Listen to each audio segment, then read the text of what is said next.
오늘 말씀의 제목은 하나님 중심의 삶과 문화다, 이런 제목을 선택했습니다.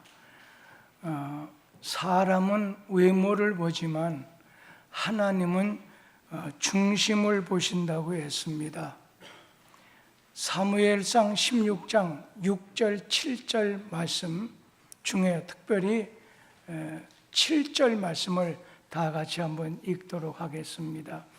여호와께서 사무엘에게 이르시되 그의 용모와 키를 보지 말라. 내가 이미 그를 버렸노라.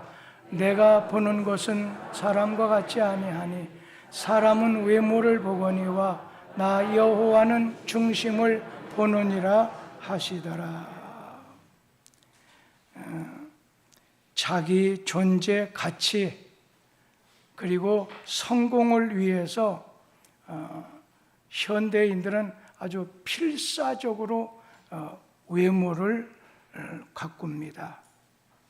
그래서 성형수술로 잘생긴 얼굴도 만들어서 얼짱이 되기도 하고, 또 운동으로 몸매를 날씬하게 만들어서 몸짱도 되기도 하고, 외모를 꾸미고 재능이라든지 학력이라든지 이런 재력을 가지고 자기 자신의 가치를 높이려고 관심을 갖습니다. 우리말에 외모지상주의라고 하는 말이 생겼죠. 무슨 말인가요? 모든 평가의 기준을 외모에 두는 것을 가르쳐서 외모지상주의라고 하잖아요. 외모지상주의가 판을 치는 시대가 되다 보니까 이런 세상 속에서 하나님이 우리에게 요구하는 삶이, 요구하는 이 생활이 어떠하겠느냐? 사람 됨됨이가 중심에 있는 사람입니다. 우리 하나님은 외모를 보지 않으시고 중심을 보신다고 했습니다. 사무엘상 16장 7절에 내가 보는 것은 사람과 같이 아니하니 사람은 외모를 보거니와 나 여호와는 중심을 보느니라. 이런 말이 있습니다. 아담과 하와의 증세. 이거는 아담과 하와가 낙원에 있으면서도 마음에서는 낙원에 있지 않습니다. 아담과 하와가 하나님 곁에 있으면서도 하나님을 떠나 있는 증세로 그 결과는 신락원, 낙원에서 추방되는 겁니다. 우리가 하나님 안에 있으면서도, 하나님 안에 있다고 말하면서도 중심이 하나님을 떠나서 관심이 세상의 외형에 치우쳐 있다고 하면 하나님 나라를 잃어버릴 수 있게 된다는 겁니다. 여러분, 사람이 이 세상을 살아가는 데는 두 가지 방법이 있습니다. 세상을 살아가는 방법이 두 가지가 있는데, 하나는 하나님을 중심으로 해서 살아가는 방법과 또 하나는 인간, 나 중심으로 살아가는 방법입니다. 하나님 중심의 삶이라고 하는 건 하나님이 우리에게 주신 것이 있죠. 율법이 있습니다. 계명이 있습니다. 그것을 따라서, 그것을 지키면서 사는 생활이 하나님 중심의 삶이라고 한다면, 반대로 인간 중심의 삶이라고 하는 건 자기 생각, 자기 욕망대로 살아가는 사람입니다.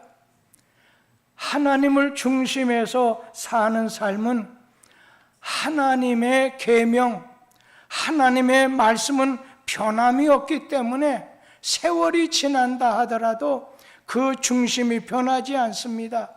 그런데 인간을 중심하는 삶은 시대마다, 민족마다, 지역마다 다를 수 없다 보니까 항상 변합니다. 서로 충돌합니다. 하나님 중심하는 이러한 문화를 우리는 수직 문화라고 합니다. 오늘 인간을 중심으로 하는 문화는 수평 문화입니다. 예수님께서 산상 설교에서 반석에 집을 세운 사람, 모래 위에다 집을 세운 사람의 비유를 말씀해 주셨는데, 말씀을 듣고 그 말씀대로 행하는 사람은 반석 위에 지은 지혜로운 사람과 같이 되어서 아무리 폭풍우가 몰아친다 해도 흔들리지 않는다는 것입니다. 그런데 오늘 하나님의 말씀을 듣고도 행하지 않는 자는 모래 위에 집을 지은 어리석은 사람 같아가지고 폭풍우가 불게 되면 견디지 못하고 무너지게 된다는 겁니다. 하나님의 중심의 삶, 견고하고 시련에 흔들림이 없습니다. 그런데 인간 중심의 삶은 시련에 약해 빠져서 흔들리고 깨어지기가 쉽습니다. 사람들은 하나님 중심으로 말씀 따라 살기보다도 자기 생각대로 살기를 좋아합니다. 예수님이 좁은 길과 넓은 길에 대해서 비유로 말씀해 주셨는데, 하나님을 중심하는 삶은 좁은 문으로 들어가서 좁은 길, 아주 협착한 길을 같아서 사람이 잘 선택하지 않습니다. 그러나 그 결과, 그 마지막은 오늘 영생이라고 했습니다. 반대로 인간 중심의 삶은 처음에는 넓은 문으로 들어가서 넓은 길과 같아서 사람들이 아주 쉽게 그 길을 선택하지만은, 그러나 그 길의 끝은 멸망이라 말씀하셨습니다. 이스라엘 백성들이 하나님의 부름을 받아서 애굽을 탈출해서 광야로 나갔습니다. 하나님 백성이 된 그들에게, 하나님이 불러낸 그 백성들에게 홍해를 건너자마자 시내산에서 하나님이 율법을 주십니다. 십계명을 주십니다. 하나님의 계명, 하나님의 말씀을 주셔서 그것을 중심으로 생활하면서 하나님 중심하는 생활을 배우게 만드셨습니다. 이스라엘 백성이 훈련받은 하나님 중심의 삶은 제일 먼저 뭔가요? 하나님께서는 5가지 제사를 통해서 하나님께 제사, 하나님께 예배하는 것을 제일 먼저 가르쳐 주셨습니다. 하나님 중심의 생활의 첫째는 하나님께 제사, 하나님께 예배 드리는 생활입니다. 하나님이 거룩하시다, 하나님의 거룩하심을 따라서 너희도 구별된 삶을 살라는 겁니다. 개인적인 삶 중심에서 하나님 백성 공동체적인 삶 중심으로 바꾸게 하셨고, 아무렇게나 자기 멋대로 살던 이스라엘 백성들에게 하나님이 율법을 주시면서 하나님의 법을 지키면서 거룩한 삶은 주님 바깥에, 주님 안에, 물 속에서 물 밖에 나누듯이 거룩한 삶을 이루어가는 것, 주님 중심하고 주님 따르고 주님을 오늘 높이는 그러한 길은 대단히 어려운 길이었습니다. 이스라엘의 역사는 바로 이런 하나님 중심의 삶을 살기 위해서 하나님이 광야와 같이 훈련을 시킵니다. 하나님께서 말씀을 따라가게 하기 위한 투쟁의 삶의 연속이 되게 하셨습니다. 그런데 인간 중심의 삶, 인본주의는 인간이 타락한 다음에 인간은 하나님 중심이 아니라 그냥 아담 하와 때부터 개인주의, 그리고 물질주의, 그리고 쾌락주의로 물들게 되어서 그것이 우리를 지배하게 됩니다. 그리고 자기 중심의 삶이 만들어낸 이 수평 문화는 일시적입니다. 가볍습니다. 그러면서 자극적입니다. 오늘날은 인간 중심의 수평 문화로 인해서 우리의 삶의 자리를 한번 뒤돌아보시기 바랍니다. 화려한 의상에다가 이상한 머리를 꾸미고 입맛을 자극하는 음식을 먹고 요란 뻑적지껄한 음악과 춤, 술과 오락과 그리고 도박과 성적 쾌락 추구를 이뤄가는 그 문화가 오늘날 우리 시대를 지배하고 있습니다. 교회도 여러분 예외가 아니라는 걸 아셔야 되겠습니다. 교회는 하나님 앞에서 우리가 언제나 하나님 면전에서 모든 삶을 살고 또 하나님에게 자신을 드려서 예배 드리는 거기 때문에 언제나 교회는 장중하고 엄숙한 가운데 예배 드렸지만 예배 한 가지만 쳐놓고 보세요. 요즘은 수평 문화의 영향 때문에 경건하고 장중한 예배 대신에 가볍고 아주 흥겨운 예배로 바꿔가고 있습니다. 피아노, 오르간 그거보다도 기타라든지 북이라든지 전자악기를 동원해서 흥겹고 가벼운 복음송들이 교회 안에 보급이 되고 복음송 들은 사람들로 하여금 교우들로 점점 더 격렬해지고 빠른 템포의 곡으로 바꿔가고 있습니다. 이런 노래들은 하나님을 찬양하기보다는 노래를 부르는 자들의 도취와 만족과 기쁨을 위한 것이 더 있다는 것입니다. 이러한 가벼운 복음송들은 쉽게 불려지고 또 쉽게 없어지기도 합니다.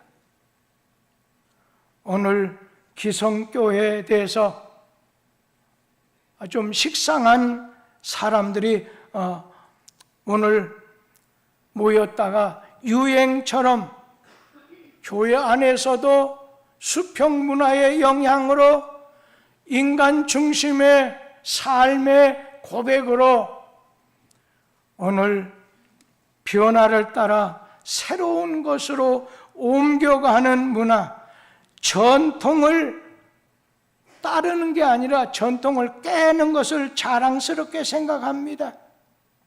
우리나라 정치 문화 가볍고 즉흥적이 될 수 있습니다. 이러한 문화 풍토에선 세대 간의 갈등이 심화될 수밖에 없는데 모든 세대를 함께 엮어줄 공동선이 없고 공통의 전통이 없어져 간다는 거예요. 제가 이번에 지방에서 주최한 수련회에 좀 다녀왔는데 마침 저를 갖다가 하나님이 그렇게 하신 것 같아요. 건축하냐고 네가 수고했다 하더니 이번에는 지방회장이 저를 그냥 뒷자리에 잘 모시고 가겠습니다. 또 이렇게 머무는 장소에서도 가장 좋은 자리를 주시더라고요. 근데 마침 그 회장의 부인이 사모가 음악을 전공한 분이에요. 자기 말로 자기 충남대 수학과를 나와서 미국에 가서 유명한 신학대학원 해서 음악 박사까지 받았어요. 그래서 지금은 교수를 하다가 진흥원의 음악 담당자 하다가 이제는 자기 남편을 나이도 들었는데 옆에서 도와드려야 되겠다, 음악 목사로서 하고 있다고 해요. 그래서 그 교회는 성가대하고 찬양단이 얼마나 되느냐 했더니 20개 정도 됩니다 그러더라고요. 아, 그러시냐고. 요즘 세태를 보면서 어떻다고 생각해야 되느냐. 조금 교회마다 정말 하나님 앞에 예배자로 서게 하는 그런 찬양이나 모든 이런 것들이 아니라 너무 조금 식상해져 있고 조금 더 이렇게 세속화된 것 같습니다 하더니 자기 나름대로 이렇게 하면, 그래서 당신 진흥원이 있을 때 총회에서 당신이 여러 번 교육하는 걸 들었는데 좀 서울 지역에 있는 교회니까 서울 지역에서 분기마다 한 번씩 당신이 교육해 주면 좋지 않겠느냐. 우리 교회도 필요하면 한번 내줄 의향이 있다. 여러분, 모든 세대에 변하지 않고 모든 세대를 엮어줄 수 있는 공통적인 그런 전통, 거기다가 때에 따라서는 예배가 되고 집회가 될 수 있죠. 이번에 우리 이문구 목사님하고 유윤태 전도사님이 주축이 돼서 지난번 우리 대청부 중고등부 오늘 찬양제가 있었습니다. 그래서 제가 한번 물어봤습니다. 그랬더니 제가 그때 일이 있어 참석을 못했어요. 그랬더니 하는 말이, 목사님, 우리는 중고등부하고 대청부하고 합해갖고 찬양 예배를 드리려고 했었는데 어른들이 그냥 이 위에 올라와서도 사진도 찍었나 봐요. 그러면서 그런 찬양 예배의 분위기가 조금 이렇게 좀 그랬습니다. 그러나 그런 중에서도 정말 좋은 찬양 집회였습니다. 이런 이야기를 하시더라고요. 오늘 인간 중심의 수평 문화는 자주 변합니다. 가볍습니다. 흥겹지만은, 그러나 자칫 잘못하면 오늘 사람이 중심이 돼서 구경꾼이 되건 공연자와 같은 그런 자리에 설 수 있다는 것을 잘 생각할 필요가 있다고 생각합니다. 이번에 2분기 분기마다 하는데 2분기에 우리가 또 하려고 합니다. 그래서 잘해보라고 그랬더니 유치부도 그럼 한번 같이 해보자. 유치부까지는 우리가 예배로서 하는 데는 조금 흩어질 것 같습니다. 그런 얘기를 하시더라고요. 자, 인간 중심의 수평 문화와 달리 하나님 중심의 수직 문화는 하나님이 주신 율법, 십계명, 말씀을 중요하게 여기고 그것을 중심으로 문화를 만들어가는 거지요. 교회는 좋은 문화가 있어야 됩니다. 한번 보세요. 기독교는요, 우리나라 처음 들어왔을 때 기독교 정신이 좋아서 이승만 박사도 김구 선생도 받아들인 거예요.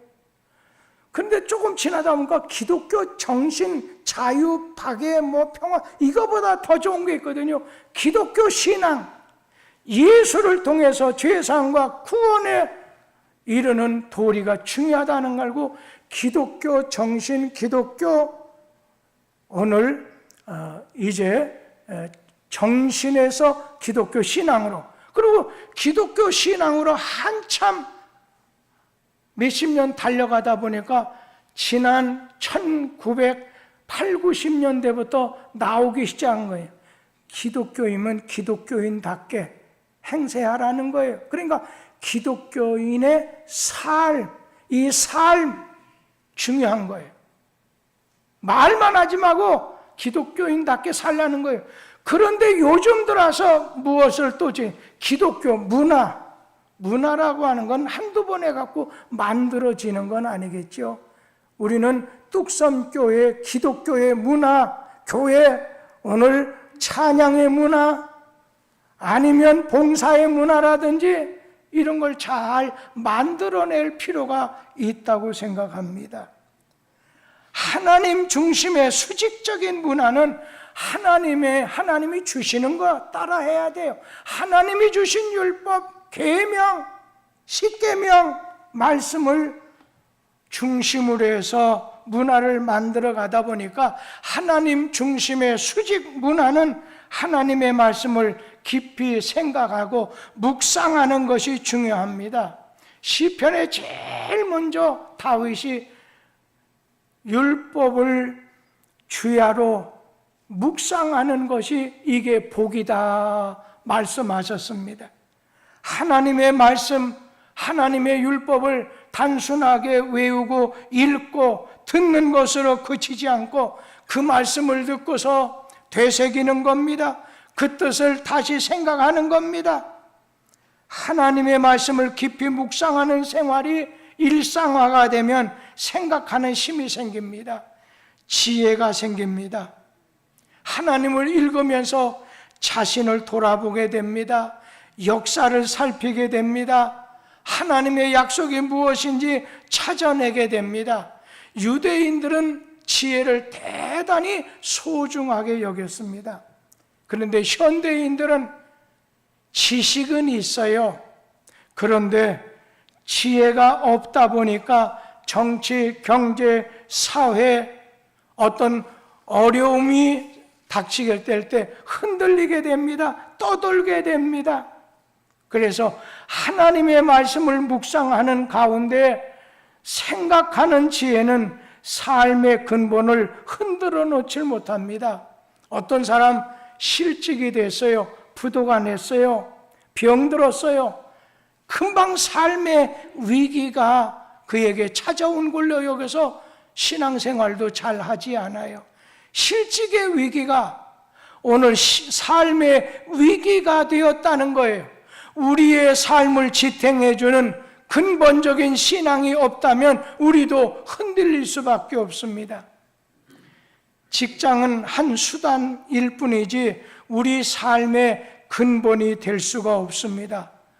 우리의 삶을 든든히 세워주는 지혜와 신앙이 있다면 내가 실직이 되었다 하더라도 병들었다 하더라도 그것이 삶을 가정을 흔들어 놓는 위기가 될 수 없다는 것입니다. 하나님 중심하는 생활은 하나님의 말씀을 읽고 또 깊이 묵상하는 데서부터 시작이 됩니다. 하나님 말씀 앞에서 자기 자신을 비춰보는 거예요. 성경은 거울과 같다고 하잖아요. 그리고 하나님 말씀에 비춰서 나를 반성하고 회개하고 하나님의 말씀을 내 삶의 기초로 받아들일 때 거기에 지혜가 생기가 되고 거기서 하나님이 열어주시는 새로운 탈출구를 발견하게 됩니다. 또 한 가지 하나님 중심으로 살려고 하는 성도는 성전을 중심으로 하는 삶을 살 것입니다. 성전은 신자들이 하나님을 예배드리는 곳입니다. 그래서 이건 하나님이 거하는 곳이다 해서 거룩한 집이고 그리고 하나님이 집이라 해서 좀 구별해서 오늘 여깁니다. 그래서 세상의 다른 건물과 달리해서 이건 용도와 목적이 전혀 다릅니다. 세상의 집과 빌딩은 인간의 편리를 위해서 지어진 것이고 사용하지만, 그러나 성전은 오직 하나님을 위해서, 성도들이 하나님께 예배 드리기 위해서 지어진 것입니다. 성전은 먼저는 하나님을 위해서, 하나님의 집입니다. 하나님께 기도하는 집입니다. 하나님하고 상관하는 집입니다. 그래서 교회가 만약에 거기에 그런 집이 되지 못하면 아주 강도의 구렬이 된다고 했어요. 교회는 언제나 하나님하고 대화하고 하나님하고 가까이 하는 집, 하나님 중심하는 집이 돼야지, 만약에 여기 와서도 사람 중심으로 가다 보면 교제의 장소는 될지 모르지만 우리 교회는 버림받을 수 있게 된다는 겁니다. 성전은 하나님께서 모인 자들로 하나님이 기뻐하시는 신령한 예배를 드려야 됩니다. 출애굽기 29장 우리 43절 말씀을 같이 한번 보기로 하지요. 내가 거기서 이스라엘 자손을 만나리니 내 영광으로 말미암아 회막이 거룩하게 될지라. 회막, 하나님 만나는 집이라는 것입니다. 내가 그 집을 거룩하게 하겠다는 겁니다. 오늘 성전은 하나님께서 먼저 택해서 그 집을 자신의 이름, 내 이름을 이곳에 두리라 한 특별한 곳입니다. 사람들은 좋은 것을 찾아갑니다. 그러나 성전은 하나님이 정하신 것입니다. 사람이 정한 것이 아니라 하나님이 먼저 정해놓으신 것이기 때문에 성전 중심의 삶은 하나님이 택하시고 하나님이 구별하시고 하나님이 만나주시는 회막, 거기서 은혜와 축복이 임하는 곳이 성전입니다. 가나안 땅에 이스라엘 백성들이 들어가서 해야 할 가장 큰 일은 너희들은 내가 택한 그곳에 가서 제사하라는 거예요. 하나님이 택한 곳으로 가서 제사 예배드리는 것, 내 이름이 있는 곳에 가서 예배드리라는 거예요. 장소가 중요한 게 아닙니다. 하나님의 이름이 있는 곳이 중요하지요. 하나님의 이름이 있는 곳, 천국 열쇠를 주는 것, 하나님의 말씀, 하나님의 이름이 있는 곳을 가까이 해야 됩니다. 그리고 하나님을 중심으로 하는 삶은 또 한 가지, 그건 하나님을 높이고자 힘쓰라는 것입니다. 사도행전 13장 22절 말씀 같이 읽어보지요. 사울 패하시고 다윗을 왕으로 세우시고 증언하여 이르시되 내가 이새의 아들 다윗을 만나니 내 마음에 맞는 사람이라 내 뜻을 다 이루리라 하시니라.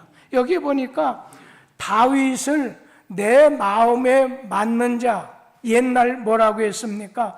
내 마음에 합한 자다. 그러니까 다윗의 중심이 하나님의 마음에 들어맞는다는 말입니다. 다윗의 형제들은 외모와 신장은 뛰어나고 컸지만 그들에게 근본적인 결격 사유가 있었는데 그들의 마음의 중심이 하나님 중심에서, 하나님 마음에서 벗어나버리고 만들었다는 거예요. 다윗은 이번에 블레셋과의 전쟁에서 이기느냐 지느냐 죽느냐 사느냐 거기 있는 게 아니라 하나님의 이름으로 일컬어지는 하나님의 군대가 모욕을 당하게 되는 것에 대해서 다윗은 아주 분개했습니다. 형들의 분개하는 것과 다윗이 분개하는 것 달랐습니다. 형들은 다윗의 분개한 것을 이해하지 못했습니다. 다윗의 중심에는 언제나 하나님의 이름이 존귀함을 받아야 되는데 저 블레셋 대장 골리앗이라든지 그 뒤에 있는 사람들이 그냥 여호와 이름을 무시하고 망령되이 이끌다 보니까 막 가슴에서 감당이 안 되는 거였지요. 그래서 하나님의 영광을 지켜드리려고 그 마음이 중심에 차 있었어요. 하나님의 이름이 무시당하고 모욕당하는 것에다가 초점을 두었어요. 이게 형들과의 차이, 관심, 초점이 다른 거였어요. 다윗의 생각, 마음, 다윗의 사상과 삶을 지배했던 것이 뭐예요? 하나님의 이름, 하나님을 높이고자 하는 마음이었어요. 하나님을 높이고자 하는 마음이 이게 바로 다윗의 경건과 다윗의 영성이었어요. 여러분 간혹 가다가 경건하다는 말을 듣잖아요. 이건 하나님을 높이고자 하는 마음이 이게 영성이면서 이것이 경건함입니다.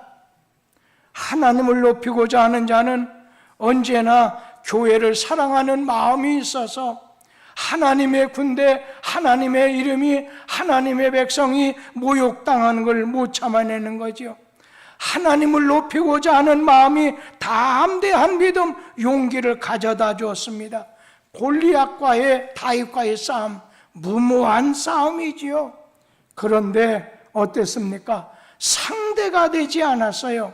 그러나 다윗의 마음속에 블레셋 골리앗 장군을 찾아가게 됐었을 때 오늘 인간적인 중심으로 볼 땐 무모했지만 하나님 높이고자 하는 마음이 있는 자에게 세상에 커 보이질 않았어요.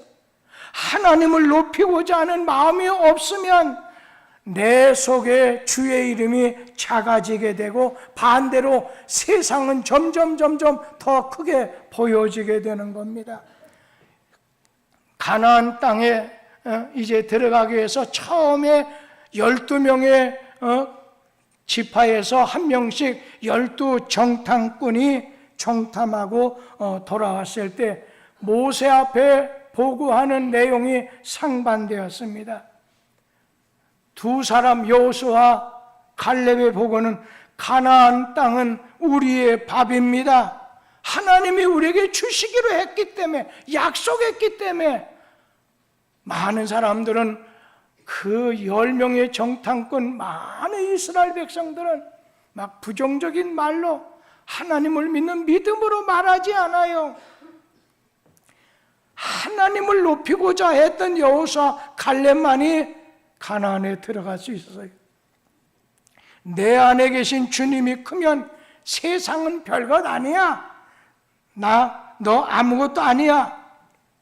바울을 보세요. 그가 다메섹에서 예수 그리스도를 만나서 사도가 된 다음에 그는 지금까지 요돌까지를 하늘같이 막 나는 로마 시민이다, 나는 바리새인이다, 그걸 뭐라고 했습니까? 주님 중심이 된 다음에 배설물로 여기노라 말씀하지 않았어요. 이번 주간에도 우리 교육 가정에 어머님이 돌아가셨는데 여러분 그런 것 같아요. 그냥 그 두고 가는데 우리 김한나 전도사님도 버린다 준다고 하는데 마지막에 보니까 1톤 트럭으로 여러분 6차 나갔다고 해요. 제가 그거를 보고 난 다음에 저희 집사인데 좀 내버리지. 그러면 그 다음날 아파트 한옥 위에 내버린 걸 가지고 또 들어와요. 그래서 이제 나는 이거 이사 갈 때 큰일 날 것 같은데 했더니 걱정하지 말고 그 전에 다 내버릴게요 그래요. 제가 그걸 믿기로 작정을 했습니다. 이 바울 사도 하나님 사랑하는 마음, 하나님 높이고자 하는 마음이 크다 보니까 지금 자기가 자랑하는 그것이 점점 배설물과 같고 내 자신은 죄인 중에 괴수가 되고 우리 주님은 측량할 수 없는 분으로 오늘 높이게 된 거 아니겠어요?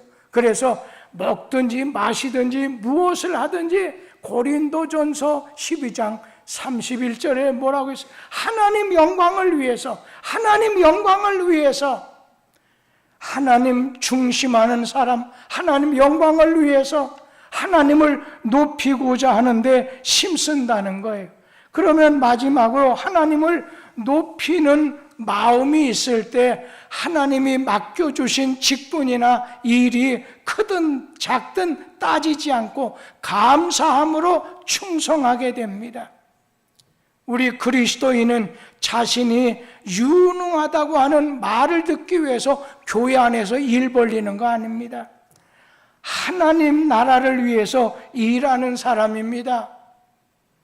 오늘 요셉은 종으로 팔려가고 오해받아서 감옥에 들어갔어도 하나님이 주신 믿음으로 충성되이 주인을 섬겼습니다. 하나님 중심하는 삶, 어떤 일을 맡기시든 어떤 대우를 받든 충성스럽게 섬기는 겁니다. 그러면서 오늘 하나님 중심하는 삶은 언제나 세상을 이기게 되는, 믿음이 세상을 이긴다는 거예요. 요셉은 하나님 중심으로 살았습니다. 하나님 말씀 어긋났을 때 이 요셉 어때요? 단호해요. 내가 어찌 하나님 앞에 득죄하겠습니까? 범죄 유혹을 이겨낼 수 있어요. 하나님 중심으로 살면 또 한 가지는 상처난 감정을 치료받을 수가 있습니다. 우리 한국 사람 한이 많아요.